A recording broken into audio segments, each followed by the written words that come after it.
ਵਾਹਿਗੁਰੂ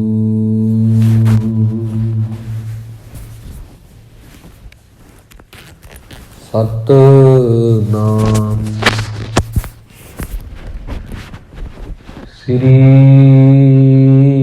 ਵਾਹਿਗੁਰੂ ਜੀ। ਕਹਾਂ ਬੁੱਧ ਪ੍ਰਭ ਤੁਛ ਹਮਾਰੀ,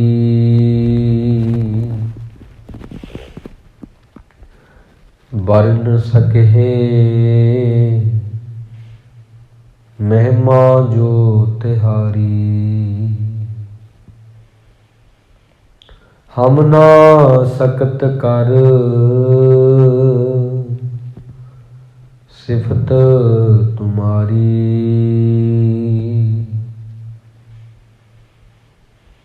ਆਪ ਲਿਹੋ ਤੁਮ ਕਥਾ ਸੁਧਾਰੀ।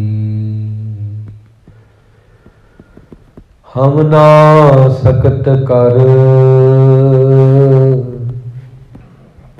ਸਿਫਤ ਤੁਮਾਰੀ। ਆਪ ਲਿਹੋ ਤੁਮ ਕਥਾ ਸੁਧਾਰੀ।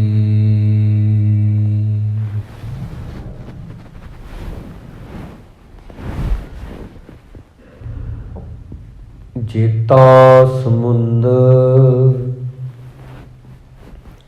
ਸਾਗਰ ਨੀਰ ਭਰਿਆ, ਤੇਤੇ ਔਗਣ ਹਮਾਰੇ। ਦਇਆ ਕਰਹੁ ਕਿਛ ਮਿਹਰ ਉਪਾਉ, ਡੁੱਬਦੇ ਪੱਥਰ ਤਾਰੇ। ਡੁੱਬਦੇ ਪੱਥਰ ਤਾਰੇ।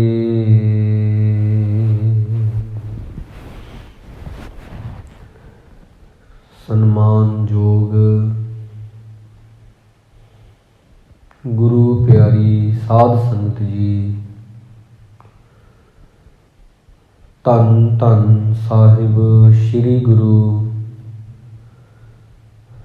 ਗ੍ਰੰਥ ਸਾਹਿਬ ਜੀ ਮਹਾਰਾਜ, ਤਿੰਨਾਂ ਦੀ ਅਪਾਰ ਬਖਸ਼ਿਸ਼ ਸਦਕਾ ਸਾਨੂੰ ਇਹ ਅੰਮ੍ਰਿਤ ਵੇਲੇ ਦੀਆਂ ਅਮੋਲਕ ਘੜੀਆਂ ਪ੍ਰਾਪਤ ਹੋਈਆਂ ਹਨ। ਸੋ ਆਓ ਗੁਰਬਾਣੀ ਦੇ ਵਿਚਾਰ ਨੂੰ ਆਰੰਭ ਕਰੀਏ। ਪ੍ਰਥਮ ਪਿਆਰ ਸਤਿਕਾਰ ਦੇ ਨਾਲ ਆਖੋ ਜੀ, ਵਾਹਿਗੁਰੂ ਜੀ ਕਾ ਖਾਲਸਾ, ਵਾਹਿਗੁਰੂ ਜੀ ਕੀ ਫਤਿਹ। ਅੱਜ ਦਾ ਪਾਵਨ ਹੁਕਮਨਾਮਾ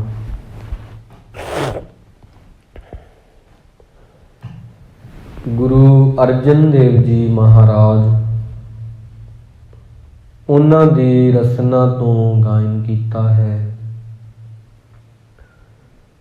ਜੋ ਕਿ 700 ਅੰਗ ਤੇ ਸਾਹਿਬ ਸ੍ਰੀ ਗੁਰੂ ਗ੍ਰੰਥ ਸਾਹਿਬ ਜੀ ਵਿੱਚ ਸੁਭਾਇਮਾਨ ਹੈ, ਦਰਜ ਹੈ। ਗੁਰੂ ਅਰਜਨ ਦੇਵ ਜੀ ਮਹਾਰਾਜ ਨੇ ਇਸ ਸ਼ਬਦ ਅੰਦਰ ਵਾਹਿਗੁਰੂ ਜੀ ਦੀ ਕਿਰਪਾ, ਉਸ ਦਾ ਜ਼ਿਕਰ ਕੀਤਾ ਹੈ। ਦੁਨੀਆ ਦੇ ਵਿੱਚ ਆ ਕੇ ਸਾਡਾ ਅਸਲ ਮਿੱਤਰ ਕੌਣ ਆ, ਉਹਦੀ ਪਛਾਣ ਬੜੀ ਔਖੀ ਹੁੰਦੀ ਆ। ਸੱਚਾ ਸਾਥੀ ਕੌਣ ਆ ਸਾਡਾ, ਇਹਦੀ ਪਛਾਣ ਗੁਰੂ ਦੀ ਮਿਹਰ ਸਦਕਾ ਹੀ ਹੁੰਦੀ ਆ। ਬਾਕੀ ਜਿਹੜੇ ਰਿਸ਼ਤੇ ਹਨ ਉਹਨਾਂ ਬਾਰੇ ਗੁਰੂ ਸਾਹਿਬ ਜੀ ਨੇ ਜ਼ਿਕਰ ਕੀਤਾ ਹੈ ਕਿ ਕਿਵੇਂ ਅਸੀਂ ਉਹਨਾਂ ਨੂੰ ਮਿਲਦੇ ਹਾਂ, ਪਰ ਉਹ ਉਸ ਜਗ੍ਹਾ ਨਹੀਂ ਖੜ੍ਹੇ ਹੋ ਸਕਦੇ ਜਿੱਥੇ ਉਹ ਦੀਨ ਦੁਨੀ ਦਾ ਮਾਲਕ ਵਾਹਿਗੁਰੂ ਪਰਮੇਸ਼ਰ ਹੁੰਦਾ ਹੈ। ਇਨਸਾਨ ਨੂੰ ਭਰਮਾਉਣ ਲਈ ਬੜੀਆਂ ਚੀਜ਼ਾਂ ਨੇ। ਸੋਨਾ, ਮੋਤੀਆਂ ਦੀ ਮਾਲਾ, ਪੈਸੇ ਹਨ, ਜਿਹੜੇ ਕਿ ਬੰਦੇ ਨੂੰ ਸੰਤੋਖ ਨਹੀਂ ਆਉਣ ਦਿੰਦੇ। ਇਸ ਕਰਕੇ ਪਰਮਾਤਮਾ ਦੇ ਪ੍ਰੀਤਮ ਜਿਹੜੇ ਨੇ, ਉਹਨਾਂ ਦੇ ਸੰਗ ਹੋ ਕੇ ਵਾਹਿਗੁਰੂ ਦੇ ਗੁਣ ਗਾਉਣੇ ਤੇ ਆਪਣਾ ਅੱਗਾ ਸਵਾਰਨਾ, ਇਹ ਸਾਧੂਆਂ ਦੇ ਸੰਗ ਵਿੱਚੋਂ ਦਾਤ ਆ ਜਿਹੜੀ ਪ੍ਰਾਪਤ ਹੁੰਦੀ ਆ। ਇਸ ਤੋਂ ਬਿਨਾਂ ਇਹ ਪ੍ਰਾਪਤ ਨਹੀਂ ਹੋ ਸਕਦੀ। ਇਨਸਾਨ ਭਰਮਾਂ ਦੇ ਵਿੱਚ ਪੈਂਦਾ ਹੈ। ਸਾਧੂਆਂ ਦੇ ਸੰਗ ਹੋ ਕੇ ਜ਼ਿੰਦਗੀ ਜਿਹੜੀ ਆ ਉਹ ਚੰਗੇ ਰਾਹ ਵੱਲ ਟੁਰਦੀ ਆ ਤੇ ਚੰਗੇ ਰਾਹ ਵੱਲ ਚੱਲਣ ਵਾਲਿਆਂ ਦੀ ਸਿਫਤ ਸਲਾਘਾ ਦੁਨੀਆ ਦੇ ਲੋਕ ਕਰਦੇ ਨੇ। ਇਹ ਮਹਾਰਾਜ ਨੇ ਦੱਸਿਆ ਹੈ। ਸੋ ਆਓ ਆਪਾਂ ਇਹਦੀ ਵਿਚਾਰ ਕਰਦੇ ਹਾਂ। ਜੈਤ ਸਰੀ ਮਹੱਲਾ ਪੰਜਵਾ। ਘਰ ਤੀਜਾ। ਇੱਕ ਓੰਕਾਰ ਸਤਿਗੁਰ ਪ੍ਰਸਾਦ। ਜੈਤ ਸਰੀ ਰਾਗ ਦੇ ਅੰਦਰ ਗੁਰੂ ਅਰਜਨ ਦੇਵ ਜੀ ਮਹਾਰਾਜ ਫਰਮਾਉਂਦੇ ਨੇ, ਤੀਜੇ ਘਰ ਦੇ ਵਿੱਚ ਰਬਾਬੀਆਂ ਰਾਗੀਆਂ ਨੂੰ ਗਾਉਣ ਲਈ ਕਹਿ ਰਹੇ ਆ ਸ਼ਬਦ, ਇੱਕ ਓੰਕਾਰ ਸਤਿਗੁਰ ਪ੍ਰਸਾਦ। ਦੁਨੀਆ ਨੂੰ ਸਾਜਣ ਵਾਲਾ ਤੇ ਦੁਨੀਆ ਨੂੰ ਪਾਲਣ ਵਾਲਾ ਤੇ ਦੁਨੀਆ ਨੂੰ ਮਿਟਾਉਣ ਵਾਲਾ ਇੱਕ ਹੀ ਪ੍ਰਮਾਤਮਾ ਹੈ। ਓੰਕਾਰ ਉਹਦਾ ਬੋਲ ਆ, ਜੀ ਤੋਂ ਸਭ ਕੁਝ ਬਣਿਆ, ਸਭ ਕੁਝ ਚੱਲ ਰਿਹਾ ਹੈ। ਸੱਚੇ ਗੁਰੂ ਦੇ ਪ੍ਰਸਾਦ ਦੁਆਰਾ ਹੀ ਉਹਨੂੰ ਪ੍ਰਾਪਤ ਕੀਤਾ ਜਾ ਸਕਦਾ ਹੈ। ਇਸ ਤੋਂ ਬਿਨਾਂ ਨਹੀਂ। ਕੋਈ ਜਾਣੈ ਕਵਣ ਇਹਾਂ ਜਗ ਮੀਤ। ਇੱਥੋਂ ਹੁਕਮਨਾਮੇ ਦੀ ਆਰੰਭਤਾ ਹੋਈ ਆ। ਕੋਈ ਜਾਣੈ, ਕੋਈ ਇਸ ਗੱਲ ਨੂੰ ਵਿਰਲਾ ਬੰਦਾ ਹੀ ਜਾਣਦਾ ਹੈ। ਕਵਣ ਇਹਾਂ ਜਗ ਮੀਤ, ਕਿ ਇਸ ਦੁਨੀਆ ਦੇ ਵਿੱਚ ਅਸਲ ਮਿੱਤਰ ਕੌਣ ਹੈ। ਜਿਸ ਹੋਏ ਕਿਰਪਾਲ ਸੋਈ ਬਿਧ ਬੂਝੈ, ਤਾਕੀ ਨਿਰਮਲ ਰੀਤ।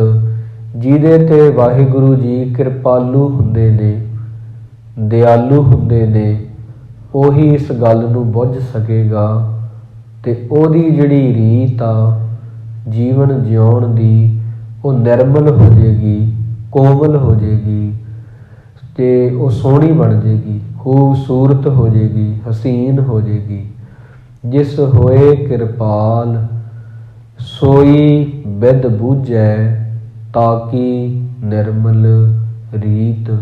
ਕੋਈ ਜਾਣੈ ਕਵਣ ਇਹਾਂ ਜਗ ਮੀਤ।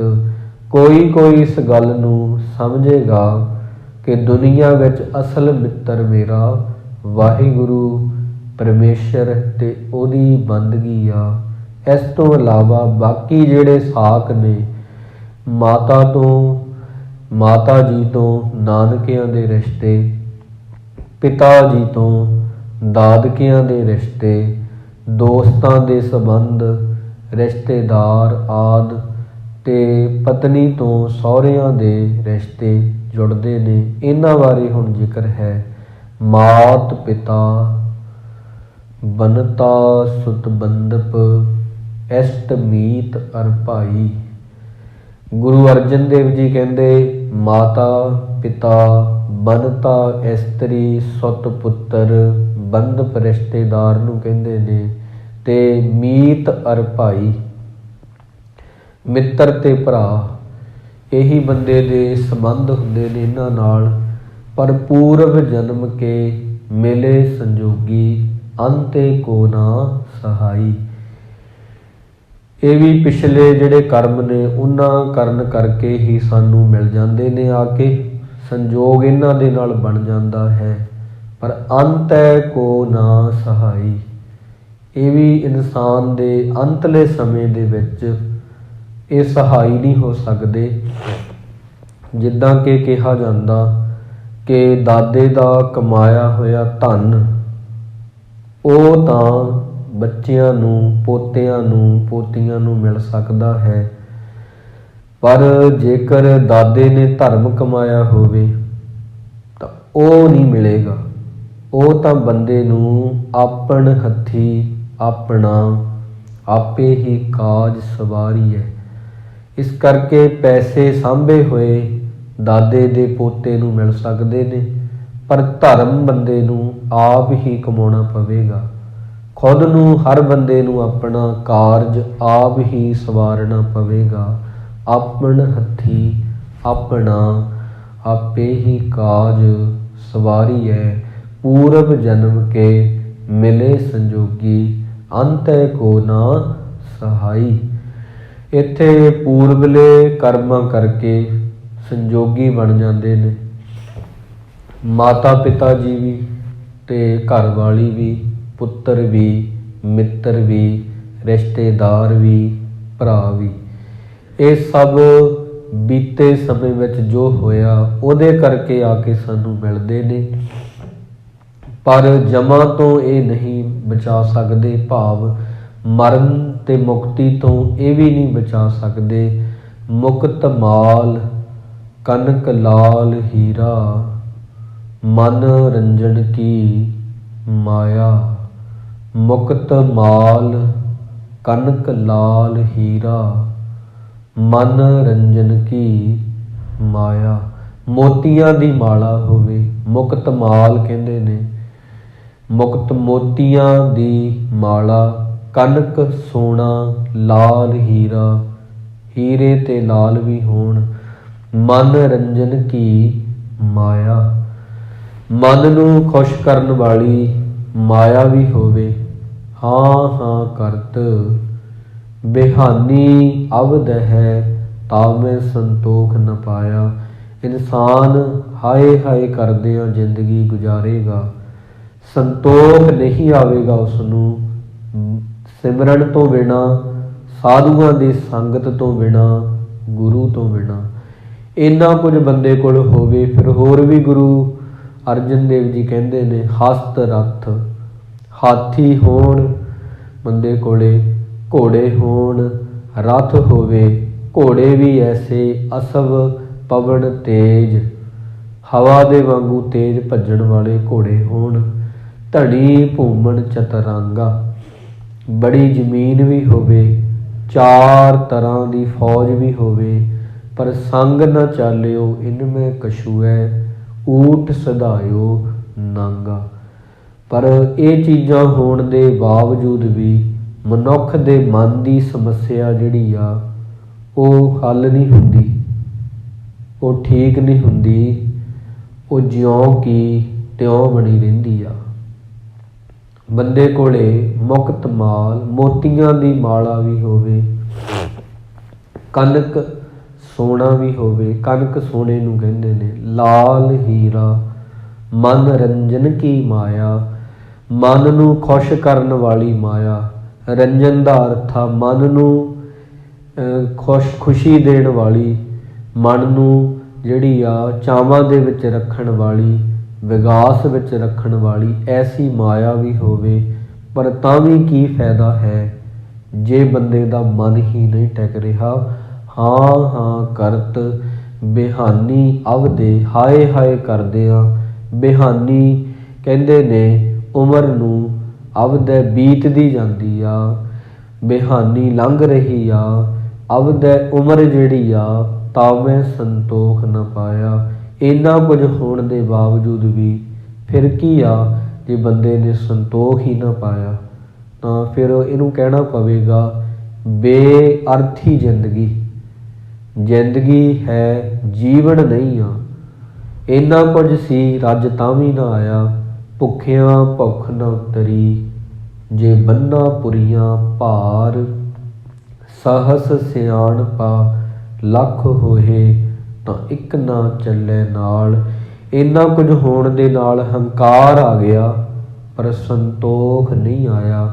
ਨਿਮਰਤਾ ਜਿਹੜੀ ਆ ਉਹ ਤਾਂ ਨਹੀਂ ਆਈ, ਕਠੋਰਪਣ ਸੀ ਜਿਹੜਾ ਉਹ ਆ ਗਿਆ।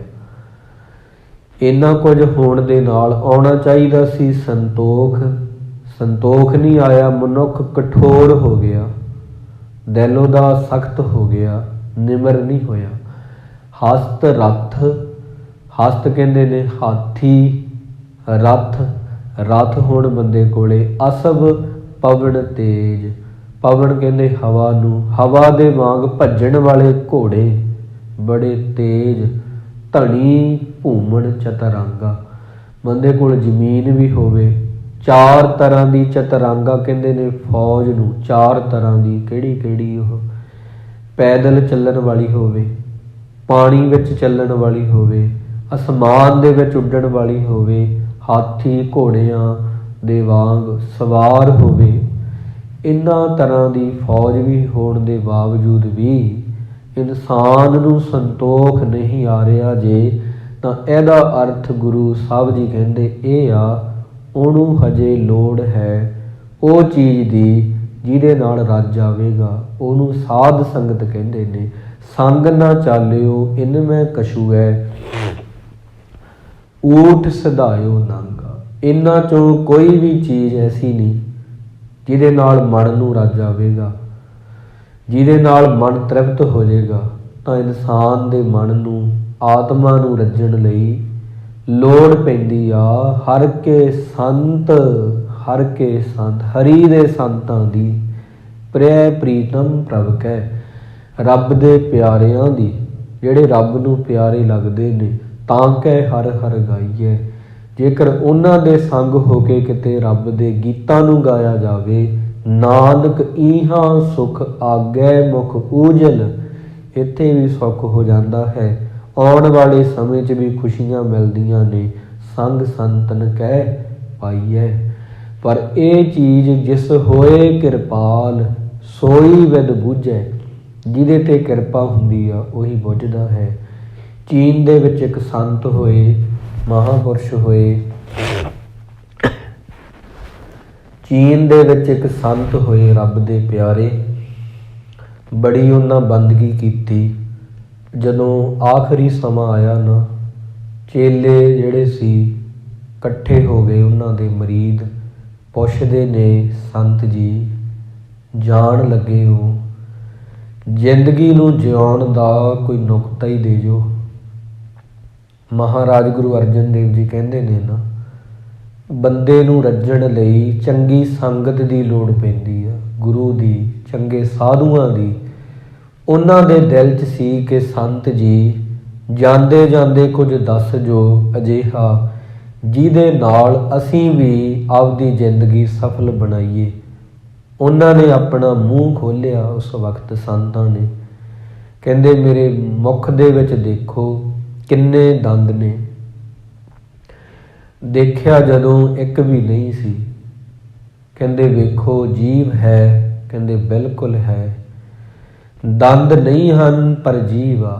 ਸੰਤ ਕਹਿੰਦੇ ਬਸ ਇਹੀ ਜੀਵਨ ਦਾ ਰਹਾਸਾ। ਪੁੱਛਿਆ ਨਹੀਂ, ਸਮਝ ਨਹੀਂ ਆਈ, ਕੀ ਕਹਿ ਰਹੇ ਹੋ, ਸਮਝ ਨਹੀਂ ਆ ਰਹੀ। ਕਹਿਣ ਲੱਗੇ ਜਦੋਂ ਜਨਮ ਹੁੰਦਾ ਨਾ, ਜਨਮ ਹੋਣ ਸਮੇਂ ਜੀਭ ਹੁੰਦੀ ਆ, ਦੰਦ ਨਹੀਂ ਹੁੰਦੇ। ਜਨਮ ਹੋਣ ਤੋਂ ਬਾਅਦ ਦੰਦ ਆਉਂਦੇ ਨੇ, ਦੰਦ ਸਖਤ ਹੁੰਦੇ ਨੇ, ਜੀਭ ਨਰਮ ਹੁੰਦੀ ਆ। ਦੰਦ ਸਖਤ ਹੋਣ ਕਰਕੇ ਤੇ ਮਰਨ ਤੋਂ ਪਹਿਲਾਂ ਬੁਢੇਪੇ ਵਿੱਚ ਨਿਕਲ ਜਾਂਦੇ ਨੇ, ਪਰ ਜੀਭ ਨਰਮ ਹੋਣ ਕਰਕੇ ਟਿਕੀ ਰਹਿੰਦੀ ਆ। ਦੁਨੀਆ ਦੇ ਵਿੱਚ ਜ਼ਿੰਦਗੀ ਜਿਉਣ ਦਾ ਇੱਕੋ ਹੀ ਇੱਕ ਤਰੀਕਾ ਹੈ, ਨਿਮਰ ਹੋਣਾ, ਨਰਮ ਹੋਣਾ। ਉਹਦੇ ਨਾਲ ਬੰਦਾ ਆਤਮਾ ਆਪਣੇ ਘਰ ਵਿੱਚ ਟਿਕਿਆ ਰਹਿੰਦਾ ਹੈ, ਜਿੱਦਾਂ ਜੀਭ ਮੂੰਹ 'ਚ ਟਿਕੀ ਰਹਿੰਦੀ ਆ। ਜੇ ਸਖਤ ਹੋਵੋਗੇ ਦੰਦਾਂ ਵਾਂਗ ਪੱਟ ਦਿੱਤੇ ਜਾਵੋਗੇ, ਜਿਵੇਂ ਦੰਦ ਨਿਕਲ ਜਾਂਦੇ ਨੇ, ਇੱਦਾਂ ਹਿਰਦੇ ਵਿੱਚੋਂ ਨਿਕਲ ਜਾਵੋਗੇ, ਮੁੜ ਕੇ ਉੱਥੇ ਟਿਕਾਣਾ ਨਹੀਂ ਮਿਲੇਗਾ।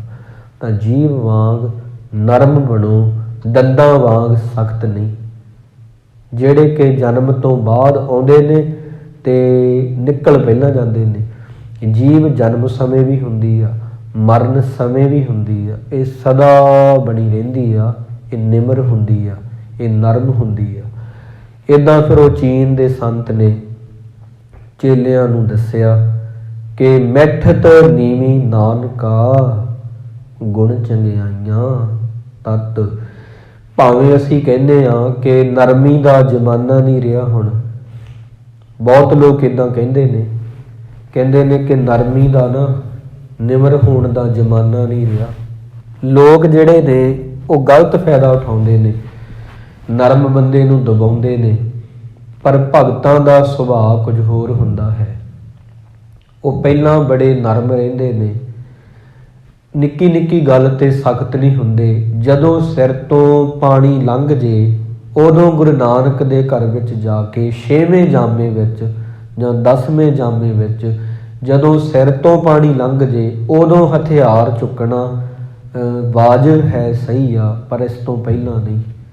ਉਹ ਵੀ ਉਦੋਂ ਜਦੋਂ ਕੋਈ ਹੋਰ ਰਸਤਾ ਨਾ ਦਿਖੇ, ਉਦੋਂ ਸਖਤੀ ਵਰਤੀ ਆ। ਨਹੀਂ, ਗੁਰੂ ਨਾਨਕ ਸਾਹਿਬ ਜੀ, ਗੁਰੂ ਅੰਗਦ ਦੇਵ, ਗੁਰੂ ਅਮਰਦਾਸ, ਗੁਰੂ ਰਾਮਦਾਸ, ਗੁਰੂ ਅਰਜਨ ਦੇਵ ਜੀ ਬੜੀ ਸ਼ਾਂਤੀ ਵਿੱਚ ਰਹੇ ਨੇ। ਫਿਰ ਕ੍ਰਾਂਤੀ ਨਿਕਲੀ, ਫਿਰ ਤੇ ਬਿਲਕੁਲ ਸ਼ਾਂਤੀ ਵਿੱਚ 7ਵੇਂ ਪਾਤਸ਼ਾਹ ਜੀ 2200 ਘੋੜ ਸਵਾਰ ਰੱਖਦੇ ਸੀ। ਯੁੱਧ ਇੱਕ ਵੀ ਨਹੀਂ ਲੜਿਆ ਉਹਨਾਂ ਨੇ। ਸ਼ੌਕ ਨਹੀਂ ਹੁੰਦਾ ਜੰਗ ਕਰਨ ਦਾ ਗੁਰੂਆਂ ਨੂੰ। ਉਹ ਜਦੋਂ ਸਿਰ ਤੋਂ ਪਾਣੀ ਲੰਘ ਜੇ ਉਦੋਂ ਗੱਲਾਂ ਹੁੰਦੀਆਂ, ਪਰ ਪਹਿਲਾਂ ਨਿਮਰ ਹੀ ਹੁੰਦੇ ਨੇ। ਤਾਂ ਫਰੀਦ ਸਾਹਿਬ ਜੀ ਦਾ ਇੱਕ ਸ਼ਲੋਕ ਸਰਵਣ ਕਰੋ, ਕਿੰਨਾ ਨਿਮਰ ਹੋਣਾ ਚਾਹੀਦਾ ਬੰਦਾ, ਕਿੰਨਾ ਕੁ ਨਿਮਰ। ਜਿਵੇਂ ਚੀਨ ਦੇ ਸੰਤਾਂ ਨੇ, ਲਾਊ ਤੂਸ ਨੇ ਕਿਹਾ, ਉਵੇਂ ਹੀ ਕਹਿੰਦੇ ਨੇ ਫਰੀਦ ਜੀ, ਫਰੀਦਾ ਥਿਓ ਪਵਾਈ ਦੱਬ, ਜੇ ਸਾਈਂ ਲੋੜੈ ਸਭ। ਹੇ ਬੰਦਿਆ, ਜੇ ਤੂੰ ਸਾਈਂ ਨੂੰ ਮਿਲਣਾ ਚਾਹੁੰਦਾ ਹੈ, ਸਾਈਂ ਵੀ ਰੱਬ ਦਾ ਨਾਮ ਹੀ ਹੈ। ਪਰਮਾਤਮਾ ਨੂੰ ਸੂਫੀ ਫਕੀਰ ਜਿਹੜੇ ਨੇ ਨਾ, ਉਹ ਸਾਈਂ ਕਹਿੰਦੇ ਨੇ, ਰੱਬ ਕਹਿੰਦੇ ਨੇ। ਸਾਈਂ ਵੀ ਰੱਬ ਦਾ ਨਾਮ ਹੈ। ਜੇ ਤੂੰ ਰੱਬ ਨੂੰ ਮਿਲਣਾ ਚਾਹੁੰਦਾ ਹੈ ਬੰਦਿਆ, ਥਿਓ ਪਵਾਈ ਦੱਬ, ਦੱਬ ਵਰਗਾ ਹੋ ਜਾ। ਭਗਤ ਜੀ ਕਹਿੰਦੇ ਦੱਬ ਜੈਸਾ ਹੋ ਜਾ। ਦੱਬ ਕਿਹਨੂੰ ਕਹਿੰਦੇ ਨੇ? ਘਾਹ ਨੂੰ। ਉਹ ਘਾਹ ਪਹੇ ਦੀ, ਉਹ ਘਾਹ ਪਈ ਦੀ, ਜਿਹਨੂੰ ਪਹਿਲਾਂ ਕੁੱਟਿਆ ਜਾਂਦਾ ਹੈ, ਪੈਰਾਂ ਹੇਠ ਲਤਾੜਿਆ ਜਾਂਦਾ ਹੈ, ਫਿਰ ਉਹਦੇ ਤੋਂ ਪਾਏਦਾਨ ਬਣਾਏ ਜਾਂਦੇ ਨੇ। ਇੱਕ ਛਿਜੈ ਵਿਆਹ ਲਤਾੜੀਐ, ਤਾਂ ਸਾਈਂ ਦਾ ਦਰਬਾੜੀਐ। ਅੱਜ ਜ਼ਮਾਨਾ ਬਦਲ ਗਿਆ। ਹੁਣ ਜਿਹੜੇ ਪੈਰ ਪੂੰਝਣ ਵਾਲੇ ਪਾਏਦਾਨ ਨੇ ਨਾ, ਇਹ ਪਲਾਸਟਿਕ ਦੇ ਬਣਦੇ ਨੇ, ਇਹ ਕੱਪੜੇ ਦੇ ਬਣਦੇ ਨੇ। ਹੁਣ ਜਿਹੜੇ ਆਪਾਂ ਘਰਾਂ ਵਿੱਚ, ਗੁਰਦੁਆਰਾ ਸਾਹਿਬ ਵੀ ਜਿਹੜਾ ਪਾਏਦਾਨ ਆ ਪਲਾਸਟਿਕ ਦਾ ਹੈ। ਜਦੋਂ ਆਪਾਂ ਜਿੱਥੋਂ ਆਉਂਦੇ ਆ, ਇਹ ਉਹਨਾਂ ਸਮਿਆਂ ਦੀ ਗੱਲ ਆ ਜਦੋਂ ਇਹ ਆਧੁਨਿਕ ਤਰੀਕਾ ਨਹੀਂ ਸੀ, ਮਸ਼ੀਨਾਂ ਨਹੀਂ ਸੀ। ਪਹਿਲਾਂ ਘਾਹ ਨੂੰ ਪਹੇ ਤੋਂ ਪੁੱਟਿਆ ਜਾਂਦਾ ਹੈ, ਪੈਰਾਂ ਹੇਠ ਲਤਾੜਿਆ ਜਾਂਦਾ ਹੈ, ਫਿਰ ਉਹ ਤੋਂ ਪਾਏਦਾਨ ਬਣਾਏ ਜਾਂਦੇ ਨੇ। ਫਿਰ ਉਹਨੂੰ ਮਸੀਤ ਦੇ ਬਾਹਰ ਰੱਖਿਆ ਜਾਂਦਾ, ਜਾਂ ਕੋਈ ਵੀ ਧਾਰਮਿਕ ਸਥਾਨ। ਦੁਨੀਆ ਦੇ ਲੋਕ ਉਹ ਤੋਂ ਪੈਰ ਪੂੰਝ ਕੇ ਅੰਦਰ ਆਉਂਦੇ ਨੇ। ਭਗਤ ਜੀ ਕਹਿਣਾ ਕੀ ਚਾਹੁੰਦੇ ਨੇ? ਜੇ ਤੂੰ ਸਾਈਂ ਨੂੰ ਮਿਲਣਾ ਹੈ ਬੰਦਿਆ, ਰੱਬ ਨੂੰ, ਖੁਦਾ ਨੂੰ, ਤਾਂ ਥਿਓ ਪਵਾਈ ਦੱਬ, ਦੱਬ ਜੈਸਾ ਹੋ ਜਾ। ਕਿ ਸਾਈਂ ਲੋੜੈ ਸਭ। ਇੱਕ ਛਿਜੈ ਵਿਆਹ ਲਤਾੜੀ ਹੈ, ਜਿਹਨੂੰ ਪੈਰਾਂ ਹੇਠ ਲਤਾੜਿਆ ਜਾਂਦਾ ਹੈ, ਤਾਂ ਸਾਈਂ ਦਾ ਦਰਬਾੜੀ ਹੈ। ਉਹ ਪਾਏਦਾਨ ਜਿਹੜੇ ਕਿ ਇੱਕ ਘਾਹ ਤੋਂ ਬਣਦੇ ਸੀ ਕਿਸੇ ਜ਼ਮਾਨੇ 'ਚ, ਖਾਸ ਤਰ੍ਹਾਂ ਦੀ ਘਾਹ ਜਿਹਨੂੰ ਦੱਬ ਕਹਿੰਦੇ ਸੀ, ਤਾਂ ਉਹਦੇ ਵਰਗਾ ਹੋ ਜਾ, ਜਿਹਦੇ ਤੋਂ ਪੈਰ ਪੂੰਝ ਕੇ ਆਪਾਂ ਪਾਏਦਾਨਾਂ ਤੋਂ ਗੁਰਦੁਆਰੇ ਆਉਂਦੇ ਹਾਂ। ਇੰਨੀ ਨਿਮਰਤਾ ਬੰਦੇ 'ਚ ਹੋਵੇ, ਫਿਰ ਕਿਤੇ ਜਾ ਕੇ ਇੰਨਾ ਨਰਮ ਬੰਦਾ ਹੋਵੇ, ਫਿਰ ਕਿਤੇ ਜਾ ਕੇ ਕਿਰਪਾ ਹੁੰਦੀ ਆ। ਨਹੀਂ। ਗੁਰੂ ਅਮਰਦਾਸ ਜੀ ਮਹਾਰਾਜ, ਉਹਨਾਂ ਦੇ 2 ਜਵਾਈ ਸਨ, ਤੇ ਭਾਈ ਰਾਮਾ ਜੀ ਤੇ ਭਾਈ ਜੇਠਾ ਜੀ। ਬੜੀ ਪਿਆਰੀ ਸਾਖੀ ਆ ਜੀ। ਨਿਮਰਤਾ ਨੂੰ ਆਪਾਂ ਲੈ ਕੇ ਦੇਖੀਏ, ਗੁਰੂ ਘਰ ਵਿੱਚ ਹਮੇਸ਼ਾ ਨਿਮਰਤਾ ਨੂੰ ਹੀ ਜਿਹੜੇ ਨੇ ਫੁੱਲ ਲੱਗੇ ਨੇ, ਫਲ ਲੱਗੇ ਨੇ। ਕੀ ਹੋਇਆ, ਇੱਕ ਦਿਨ ਗੁਰੂ ਅਮਰਦਾਸ ਜੀ ਕਹਿੰਦੇ ਇਹਨਾਂ ਨੂੰ ਪਰਖਣਾ ਹੈ। ਦੋਨਾਂ ਨੂੰ ਕੋਲ ਬੁਲਾ ਕੇ ਕਹਿੰਦੇ, ਭਾਈ ਰਾਮਾ ਜੀ, ਭਾਈ ਜੇਠਾ ਜੀ, ਇੱਕ ਥੜਾ ਤਿਆਰ ਕਰੋ ਜੀ, ਅਸੀਂ ਉਹਦੇ ਤੇ ਬੈਠਾਂਗੇ, ਦੀਵਾਨ ਸਜਾਇਆ ਕਰਾਂਗੇ। ਦੋਨਾਂ ਨੇ 7 ਬਚਨ ਕਿਹਾ, ਥੜਾ ਤਿਆਰ ਕੀਤਾ ਗਿਆ। ਭਾਈ ਰਾਮਾ ਜੀ ਨੇ ਤਿਆਰ ਕੀਤਾ, ਭਾਈ ਜੇਠਾ ਜੀ ਨੇ ਤਿਆਰ ਕੀਤਾ। ਗੁਰੂ ਅਮਰਦਾਸ ਜੀ ਆਉਂਦੇ ਨੇ, ਆ ਕੇ ਦੇਖਿਆ, ਭਾਈ ਰਾਮਾ ਜੀ ਨੂੰ ਕਹਿਣ ਲੱਗੇ ਇਹ ਥੜਾ ਜਿਹੜਾ ਨਾ ਇਹ ਸੋਹਣਾ ਨਹੀਂ ਬਣਿਆ, ਠੀਕ ਨਹੀਂ ਬਣਿਆ। ਉਹ ਕਹਿਣ ਲੱਗੇ ਮੈਂ ਆਪਦੇ ਵੱਲੋਂ ਪੂਰਾ ਬਣਾਇਆ ਸਹੀ, ਪਰ ਕੋਈ ਗੱਲ ਨਹੀਂ, ਮੈਂ ਦੁਬਾਰਾ ਬਣਾ ਦਿਆਂਗਾ। ਫਿਰ ਭਾਈ ਜੇਠਾ ਜੀ ਕੋਲ ਗਏ, ਉਹਨਾਂ ਨੂੰ ਵੀ ਆਖਿਆ ਕਿ ਥੜਾ ਠੀਕ ਨਹੀਂ ਬਣਿਆ, ਸਹੀ ਨਹੀਂ ਬਣਿਆ। ਭਾਈ ਜੇਠਾ ਜੀ ਹੱਥ ਜੋੜ ਕੇ ਕਹਿਣ ਲੱਗੇ ਗੁਰੂ ਅਮਰਦਾਸ ਜੀ ਨੂੰ, ਮੇਰੀ ਮਤ ਥੋੜੀ ਰਾਮ, ਮੇਰੀ ਤਾਂ ਮਾਤੀ ਥੋੜੀ ਆ ਜੀ, ਬਿਲਕੁਲ ਇਹ ਗਲਤੀ ਬਣਿਆ ਹੋਣਾ, ਹੋ ਸਕਦਾ ਮੈਥੋਂ ਭੁੱਲ ਹੋ ਗਈ ਹੋਵੇ, ਕਿਉਂ ਮੈਂ ਭੁੱਲਣਹਾਰ ਹਾਂ, ਮੈਂ ਦੁਬਾਰਾ ਬਣਾਵਾਂਗਾ। ਦੂਜੇ ਦਿਨ ਵੀ ਦੋਨਾਂ ਨੇ ਬਣਾਇਆ। ਗੁਰੂ ਅਮਰਦਾਸ ਜੀ ਭਾਈ ਰਾਮਾ ਜੀ ਨੂੰ ਦੂਰੋਂ ਦੇਖ ਕੇ ਕਹਿੰਦੇ ਠੀਕ ਨਹੀਂ ਬਣਿਆ, ਸਹੀ ਨਹੀਂ ਬਣਿਆ। ਮਨ 'ਚ ਸੋਚਦੇ ਨੇ, ਇਉਂ ਜਾਪਦਾ ਹੈ ਕਿ ਗੁਰੂ ਅਮਰਦਾਸ ਜੀ ਬੁੱਢੇ ਹੋ ਗਏ ਨੇ, ਉਮਰ ਇਹਨਾਂ ਦੀ ਹੋ ਗਈ ਆ ਹੁਣ ਜ਼ਿਆਦਾ, 70 ਤੋਂ ਉੱਪਰ, ਤੇ ਇਉਂ ਲੱਗਦਾ 70 ਕਾ ਮਤਹੀਣ, ਇਹ ਅਕਲੋਂ ਹੀਣੇ ਹੋ ਗਏ ਨੇ, ਸੱਠੇ ਆ ਗਏ ਨੇ, ਇਹਨਾਂ ਨੂੰ ਪਤਾ ਨਹੀਂ ਲੱਗਦਾ। ਪਰ ਕਿਹਾ ਕੁਝ ਨਹੀਂ, ਮਨ 'ਚ ਇੱਦਾਂ ਸੋਚਿਆ, ਕਹਿੰਦੇ ਕੋਈ ਗੱਲ ਨਹੀਂ, ਦੁਬਾਰਾ ਬਣ ਜਾਏਗਾ। ਪਰ ਬਣਿਆ ਠੀਕ ਆ, ਨਾਲੇ ਵੀ ਕਹਿਤਾ ਬਣਿਆ ਸਹੀ ਆ, ਤੁਹਾਨੂੰ ਲੱਗਦਾ ਜੇ ਗਲਤ ਆ, ਦੁਬਾਰਾ ਬਣ ਜਾਏਗਾ। ਭਾਈ ਜੇਠਾ ਜੀ ਨੂੰ ਵੀ ਦੂਰੋਂ ਵੇਖ ਕੇ ਕਿਹਾ, ਕਹਿੰਦੇ ਸਹੀ ਨਹੀਂ, ਦੁਬਾਰਾ ਬਣਾਓ। ਤੀਜੀ ਵਾਰ ਥੜੇ ਬਣੇ ਨੇ। ਭਾਈ ਰਾਮਾ ਜੀ ਨੇ ਜਦੋਂ ਬਣਾਇਆ ਇਸ ਵਾਰ, ਗੁਰੂ ਅਮਰਦਾਸ ਜੀ ਆਏ, ਕਹਿਣ ਲੱਗੇ ਕਿ ਇਹ ਹਜੇ ਤੱਕ ਵੀ ਠੀਕ ਨਹੀਂ ਤੇਰੇ ਤੋਂ ਬਣਿਆ, ਇਹਨੂੰ ਇਉਂ ਕਰ ਢਾ ਦੇ ਤੇ ਦੁਬਾਰਾ ਬਣਾ। ਉਹ ਕਹਿੰਦੇ ਨਹੀਂ, ਹੁਣ ਨਹੀਂ ਢਹਿਣਾ ਇਹ ਤੁਹਾਨੂੰ ਠੀਕ ਲੱਗਦਾ ਜਾਂ ਨਹੀਂ ਲੱਗਦਾ, ਇਹ ਸਹੀ ਆ ਜਾਂ ਗਲਤ ਆ ਉਹ ਵੱਖਰੀ ਗੱਲ ਆ, ਪਰ ਮੇਰੇ ਮੁਤਾਬਕ ਇਹ ਸਹੀ ਆ। ਗੁਰੂ ਜੀ ਇਹ ਹੁਣ ਨਹੀਂ ਢਹੇਗਾ, ਲੱਗਦਾ ਤੁਹਾਨੂੰ ਨਹੀਂ ਪਤਾ ਲੱਗ ਰਿਹਾ, ਇਹ ਬਿਲਕੁਲ ਸਹੀ ਬਣਿਆ, ਜਿੱਦਾਂ ਦਾ ਹੋਣਾ ਚਾਹੀਦਾ ਉਵੇਂ ਦਾ ਬਣਿਆ। ਭਾਈ ਰਾਮਾ ਜੀ ਨੇ ਜਵਾਬ ਦਿੱਤਾ। ਭਾਈ ਜੇਠਾ ਜੀ ਕੋਲ ਗਏ, ਗੁਰੂ ਸਾਹਿਬ ਕਹਿੰਦੇ ਇਹ ਢਾ ਦਿਓ, ਹੁਣੇ ਹੀ ਢਾਓ, ਗਲਤ ਬਣਿਆ। ਹਥੌੜਾ ਲੈ ਕੇ, ਘਣ ਲੈ ਕੇ ਢਾਉਣ ਲੱਗੇ। ਗੁਰੂ ਮਹਾਰਾਜ ਨੇ ਬਾਂਹ ਫੜ ਲਈ, ਗਲਵੱਕੜੀ 'ਚ ਲਿਆ, ਕਹਿਣ ਲੱਗੇ ਇਹ ਥੜਾ ਬਿਲਕੁਲ ਸਹੀ ਆ, ਇਹਦੇ ਵਿੱਚ ਕੋਈ ਗਲਤੀ ਨਹੀਂ। ਅਸੀਂ ਥੜੇ ਨਹੀਂ, ਅਸੀਂ ਤਾਂ ਹਿਰਦੇ ਵਿੱਚ ਦੇਖ ਰਹੇ ਸੀ ਸਹਿਨਸ਼ੀਲਤਾ ਕਿਹਦੇ ਵੱਧ ਆ। ਉਹ ਥੜਾ ਤਿਆਰ ਹੋ ਚੁੱਕਾ ਹੈ, ਜਿਹਦੇ ਤੇ ਗੁਰੂ ਨਾਨਕ ਦੀ ਜੋਤ ਨੇ ਆ ਕੇ, ਚੌਥੇ ਗੁਰੂ ਨਾਨਕ ਜੀ ਨੇ ਆ ਕੇ ਸਜਣਾ ਹੈ। ਭਾਈ ਜੇਠਾ ਜੀ ਨੂੰ ਗਲਵੱਕੜੀ ਵਿੱਚ ਲੈ ਕੇ ਗੁਰੂ ਰਾਮਦਾਸ ਜੀ ਦੀ ਪਦਵੀ ਦਿੱਤੀ ਆ। ਤੇ ਉਹ ਥੜਿਆਂ ਦੀ ਗੱਲ ਨਹੀਂ ਸੀ ਕਿ ਥੜੇ ਬਣਾ ਲਏ ਢਾ ਲਏ, ਉਹਦੇ ਤੋਂ ਹੀ ਬੰਦੇ ਦਾ ਪਤਾ ਲੱਗਦਾ ਕਿੰਨਾ ਕੁ ਸਹਿਨਸ਼ੀਲ ਹੈ। ਦੁਨੀਆ ਵਿੱਚ ਜਦੋਂ ਆਪਾਂ ਵੇਖਦੇ ਹਾਂ, ਕੋਈ ਸੰਕਟ ਨਹੀਂ ਆ ਜਾਂਦਾ ਘਰ ਵਿੱਚ, ਕੋਈ ਸਮੱਸਿਆ ਆ ਜਾਂਦੀ ਹੈ ਤੇ ਕੋਈ ਪਰੇਸ਼ਾਨੀ ਆ ਜਾਂਦੀ ਹੈ, ਉਹਨਾਂ ਚੀਜ਼ਾਂ ਤੋਂ ਬੰਦੇ ਬਾਰੇ ਪਤਾ ਲੱਗਦਾ ਹੈ ਕਿ ਇਹ ਬੰਦੇ ਦਾ ਲੈਵਲ ਕਿੰਨਾ ਕੁ। ਇਸ ਕਰਕੇ ਜ਼ਿੰਦਗੀ ਸਾਨੂੰ ਛੋਟਿਆਂ ਤੋਂ ਵੱਡੇ, ਵੱਡਿਆਂ ਤੋਂ ਛੋਟੇ, ਗਰੀਬ ਤੋਂ ਅਮੀਰ, ਅਮੀਰ ਤੋਂ ਗਰੀਬ ਕਰਕੇ ਪਰਖਦੀ ਰਹਿੰਦੀ ਆ ਕਿ ਬੰਦਾ ਕਿਤਨੇ ਕੁ ਜੋਗਾ ਹੈ, ਕਿਤਨੇ ਕੁ ਜੋਗਾ ਹੈ। ਉਹਨਾਂ ਚੀਜ਼ਾਂ ਤੋਂ ਬੰਦੇ ਦੀ ਪਰਖ ਹੁੰਦੀ ਹੈ। ਖੁਸ਼ੀ ਗਮੀ 'ਚ ਬੰਦੇ ਦੀ ਪਰਖ ਹੁੰਦੀ ਆ, ਆਪਣੀ ਖੁਦ ਦੀ ਪਰਖ ਹੁੰਦੀ ਆ ਕਿ ਅਸੀਂ ਡੋਲਦੇ ਹਾਂ ਕਿ ਨਹੀਂ।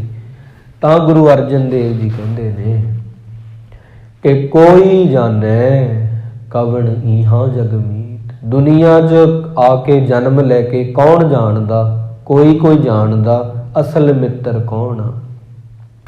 ਜਿਸ ਹੋਏ ਕਿਰਪਾਲ ਸੋਈ ਵਿਦ ਬੂਝੈ, ਤਾਂ ਕੀ ਨਿਰਮਲ ਰੀਤ। ਜਿਹਦੇ ਤੇ ਵਾਹਿਗੁਰੂ ਦੀ ਕਿਰਪਾ ਹੁੰਦੀ ਆ, ਗੁਰੂ ਦੀ, ਸੋਈ ਵਿਦ ਬੂਝੈ, ਉਹੀ ਇਹ ਗੱਲ ਸਮਝਦਾ ਤੇ ਉਹਦੀ ਜਿਹੜੀ ਰੀਤ ਆ ਜ਼ਿੰਦਗੀ ਦੀ ਨਿਰਮਲ ਹੋ ਜਾਂਦੀ ਆ, ਉਜਲੀ ਹੋ ਜਾਂਦੀ ਆ। ਮਾਤ ਪਿਤਾ ਬੰਨਤਾ ਸੁਤ ਬੰਦਪ, ਜਿਹੜੇ ਸਾਡੇ ਰਿਸ਼ਤੇ ਨੇ ਨਾਨਕਿਆਂ ਦੇ, ਉਹ ਸਾਡੇ ਮਾਤਾ ਜੀ ਤੋਂ ਚੱਲਦੇ ਆ। ਗੁਰੂ ਸਾਹਿਬ ਜੀ ਕਹਿੰਦੇ ਦਾਦਕਿਆਂ ਦੇ ਸਾਕ ਪਿਤਾ ਜੀ ਤੋਂ ਚੱਲਦੇ ਆ। ਬੰਨਤਾ ਕਹਿੰਦੇ ਨੇ ਪਤਨੀ ਨੂੰ, ਸਹੁਰਿਆਂ ਦੇ ਰਿਸ਼ਤੇ ਪਤਨੀ ਤੋਂ ਚੱਲਦੇ ਨੇ ਤੇ ਪਤਨੀ ਦੇ ਪਤੀ ਤੋਂ ਚੱਲਦੇ ਨੇ। ਸੁੱਤ ਪੁੱਤਰ ਹੋ ਗਿਆ, ਜਿਹੜਾ ਬੜਾ ਨੇੜੇ ਹੁੰਦਾ। ਬੰਧਪ ਰਿਸ਼ਤੇਦਾਰ ਨੂੰ ਕਹਿੰਦੇ ਨੇ ਮੀਤ ਅਰ ਭਾਈ। ਮੀਤ ਕਹਿੰਦੇ ਨੇ ਮਿੱਤਰ ਨੂੰ, ਭਾਈ ਦੇ ਅਰਥ ਆ ਭਰਾ। ਇਹ ਸਾਰੇ ਰਿਸ਼ਤੇ ਮਿਲ ਜਾਂਦੇ ਨੇ, ਪਰ ਇਹਨਾਂ ਤੋਂ ਹਟ ਕੇ ਇੱਕ ਰਿਸ਼ਤਾ ਹੈ ਜਿਹ ਤੋਂ ਸਾਰੇ ਰਿਸ਼ਤੇ ਕੁਰਬਾਨ ਕੀਤੇ ਜਾ ਸਕਦੇ ਆ। ਉਹ ਹੈ ਵਾਹਿਗੁਰੂ ਦਾ ਰਿਸ਼ਤਾ, ਗੁਰੂ ਦਾ ਸਾਕ। ਪੂਰਵ ਜਨਮ ਕੇ ਮਿਲੇ ਸੰਜੋਗੀ, ਅੰਤੇ ਕੋ ਨਾ ਸਹਾਈ। ਇਹਨਾਂ ਨੇ ਸਾਡੇ ਤੋਂ ਕੁਝ ਲੈਣਾ ਹੈ, ਇਹਨਾਂ ਦਾ ਅਸੀਂ ਕੁਝ ਦੇਣਾ ਹੈ। ਜੇ ਕੋਈ ਮਾਂ ਬਣ ਕੇ ਆਈ ਆ, ਸਾਡੇ ਮਾਤਾ ਜੀ, ਪਿਤਾ ਜੀ, ਭਰਾ, ਪੁੱਤਰ, ਕਈ ਪੁੱਤਰ ਬਣ ਕੇ ਲੈਣ ਆਉਂਦੇ ਨੇ, ਕਈ ਪੁੱਤਰ ਬਣ ਕੇ ਕੁਝ ਦੇਣ ਆਉਂਦੇ ਨੇ, ਕਈ ਧੀਆਂ ਬਣ ਕੇ ਕੁਝ ਖੋਹਣ ਆਉਂਦੀਆਂ ਨੇ, ਕੁਝ ਵੰਡਣ ਆਉਂਦੀਆਂ ਨੇ। ਕਈ ਮੀਤ ਮਿੱਤਰ ਜਿਹੜੇ ਨੇ ਉਹ ਕੁਝ ਦੇਣ ਆਉਂਦੇ ਨੇ, ਪੁਰਾਣਾ ਹਿਸਾਬ ਕਿਤਾਬ ਕੁਝ ਲੈਣ ਆਉਂਦੇ ਨੇ। ਇੱਦਾਂ ਹੀ ਮਾਤਾ ਪਿਤਾ ਸਾਰੇ ਸਾਕ ਨੇ। ਇਹ ਪੂਰਵ ਜਨਮ ਕੇ ਮਿਲੇ ਸੰਜੋਗੀ।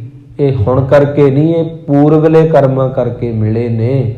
ਪਰ ਅੰਤੇ ਕੋ ਨਾ ਸਹਾਈ, ਅੰਤੇ ਕੋ ਨਾ ਸਹਾਈ। ਇਹ ਬੰਦੇ ਦੇ ਸਹਾਈ ਨਹੀਂ ਹੋ ਸਕਦੇ। ਉੱਥੇ ਜਿੱਥੇ ਵਾਹਿਗੁਰੂ ਨੇ ਖੜਨਾ, ਉੱਥੇ ਨਹੀਂ ਇਹ ਹੋ ਸਕਦੇ। ਮੁਕਤ ਮਾਲ ਕਨਕ ਲਾਲ ਹੀਰਾ, ਮਨ ਰੰਜਨ ਕੀ ਮਾਇਆ।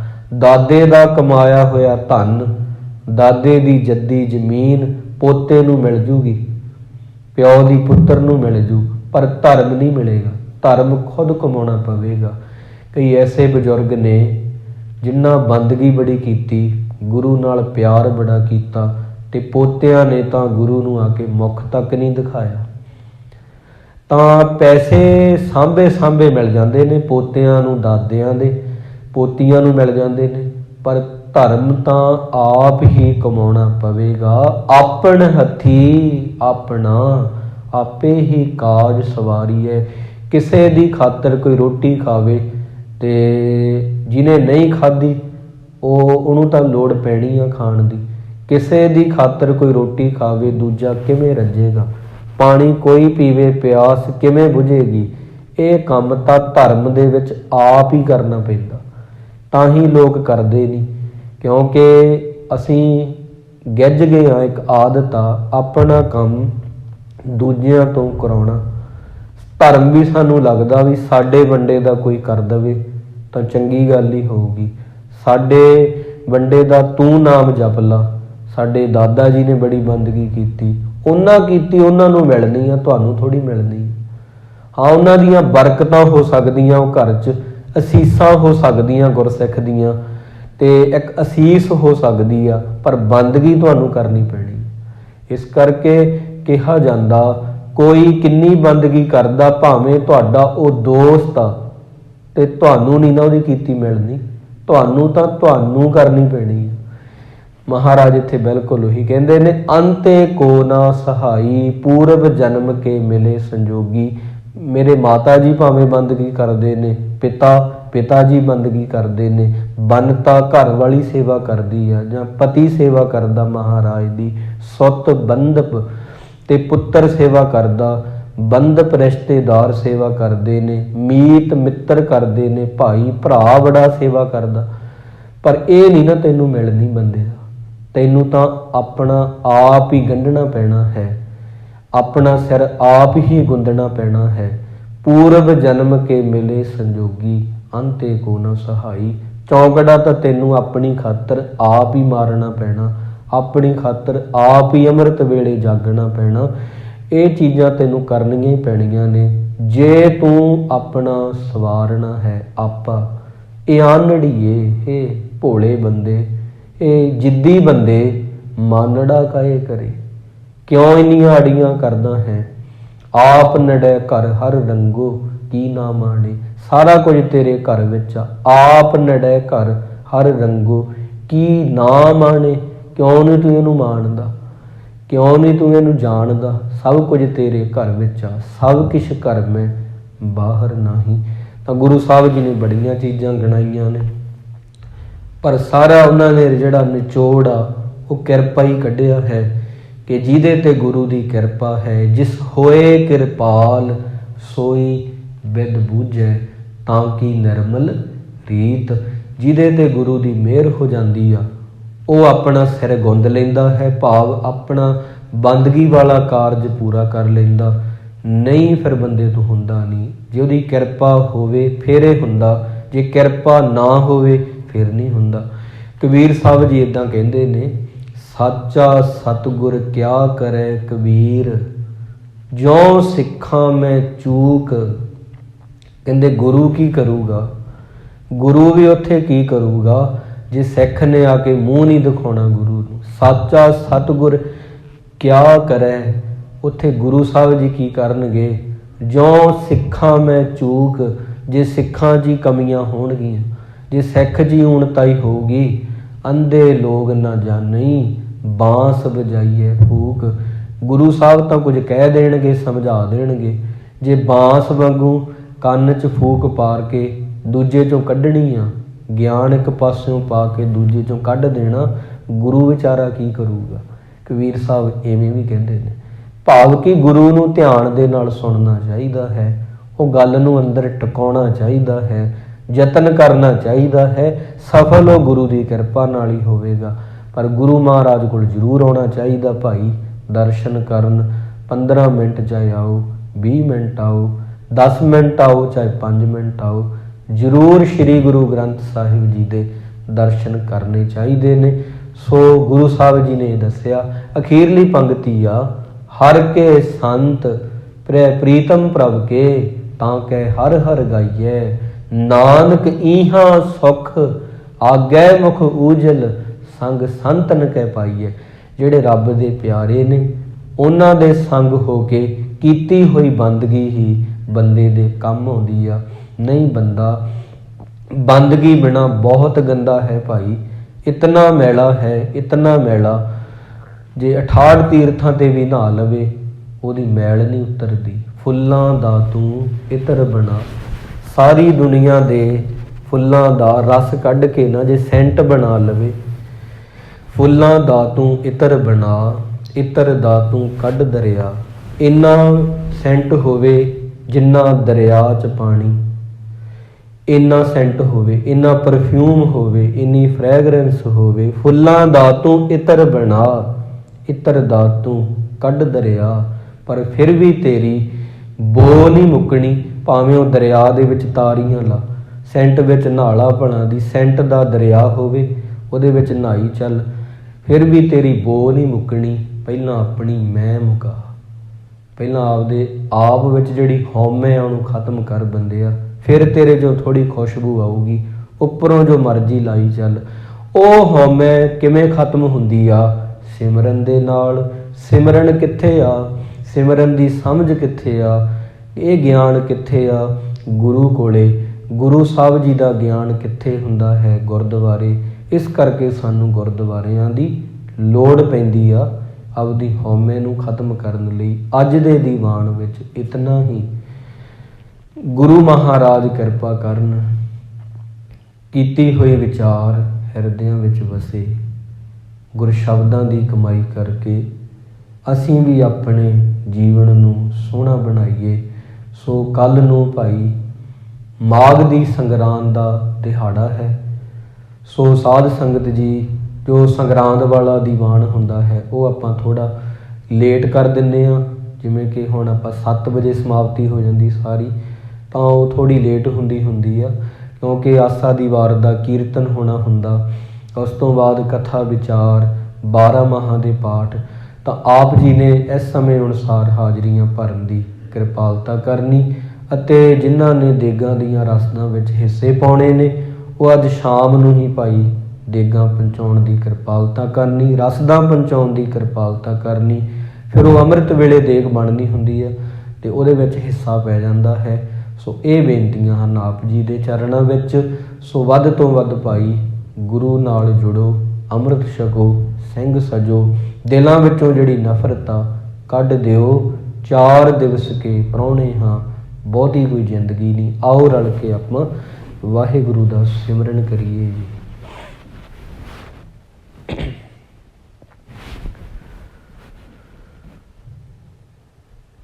ਵਾਹਿਗੁਰੂ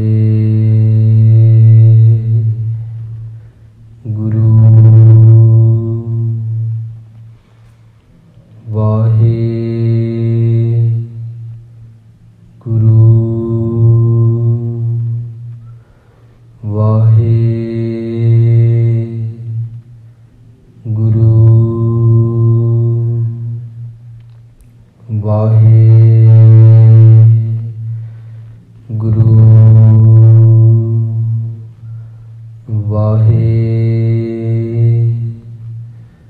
ਗੁਰੂ ਵਾਹਿ ਗੁਰੂ ਵਾਹਿ ਗੁਰੂ ਵਾਹਿ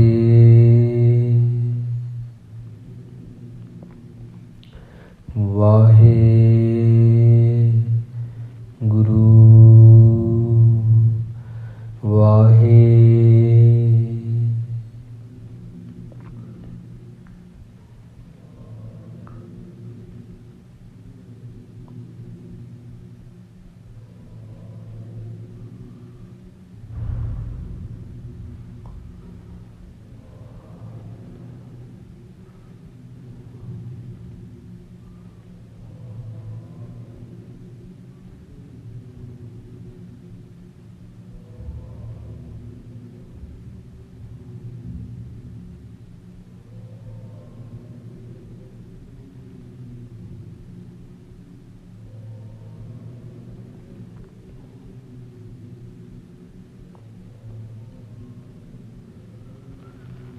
ਦੇਹੋ ਸੱਜਣ ਸੀਸੜੀਆਂ ਜੋ ਹੋਵੇ ਸਾਹਿਬ ਸਿਉ ਮੇਲ। ਵਾਹਿਗੁਰੂ ਜੀ ਕਾ ਖਾਲਸਾ ਵਾਹਿਗੁਰੂ ਜੀ ਕੀ ਫਤਿਹ। ਤੂੰ ਠਾਕੁਰ